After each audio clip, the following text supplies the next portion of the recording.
It wouldn't shock me if this thing gets inching closer and closer to a pick'em by the time we get to the kickoff. And we've talked about it on the show, Cal, last couple of weeks.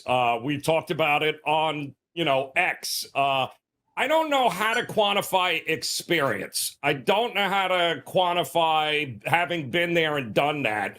But it was quite obvious just last week watching Baltimore and Kansas City. There was one team that looked like they had been there and done that before, and there was another team that looked like a deer caught in the headlights. I don't know how much that's worth. I don't know how we put that into numbers, but there is no doubt to me that this Kansas City Chiefs team has that it factor, which makes it very difficult to pull the trigger one way or the other. But I will say this, because I think it's fascinating what you said about the 49ers defensive front. That defensive front has not been doing a good job, especially over the last couple of games, right? The defensive line, they haven't played anywhere near what the talent level is on that defensive front.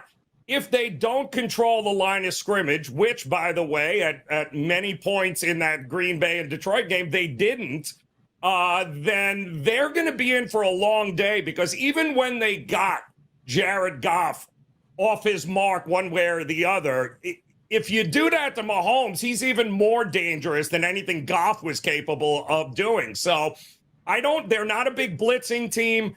That front of the 49ers, without leaving themselves exposed in the secondary, they've got to own that line of scrimmage. If you think they can, then I think, yes, the Chiefs could be in for a little bit of a long afternoon. But ultimately, with the Chiefs, they made that switch in December. In fact, I think it was Christmas, that last loss that they had there, where Andy Reid took a step back and he's like, all right, we are not the Chiefs of old. Tyreek Hill ain't walking through that door. I mean, there's only so many passes we can watch being dropped here. They went to a much more balanced approach from that point on. Pacheco became a huge part. The running game became a huge part. And basically they said the three best guys on this offense, Pacheco, Kelsey, and Mahomes, that's who we're going to rely upon here. They're not going to be one-dimensional. They're not going to throw it 40 times a game.